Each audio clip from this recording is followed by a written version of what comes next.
Hi hello నమస్తే welcome back to SL ఫ్యాషన్లో మనం చూస్తున్నాము కంప్యూటర్ ఎంబ్రాయిడరీ బ్లౌజేనండి.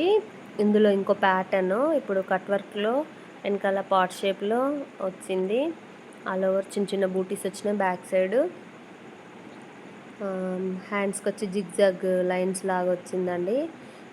ఫ్రంట్లో కూడా ఇక్కడ వచ్చింది. ఇంకా ఫ్రంట్ అవ్వలేదండి, ఇది మిషన్ పైనే ఉంది. నేను వీడియో షూట్ చేస్తున్నానండి. ఇది కంప్లీట్ అవ్వగానే స్టిచ్చింగ్ వీడియో కూడా పెడతాను. మీకు ఎవరికైనా కావాలంటే స్క్రీన్ పైన నెంబర్కి కాంటాక్ట్ అవ్వండి, మేము కస్టమైజేషన్ చేసిస్తామండి. మీ కలర్ కాంబినేషన్ మెజర్మెంట్స్ చెప్తే మేము చేసిస్తామండి. వీడియో నచ్చితే లైక్ చేయండి. ఇంతే అండి ఈ వీడియో. ఓకే, థ్యాంక్ యూ, బాయ్ అండి.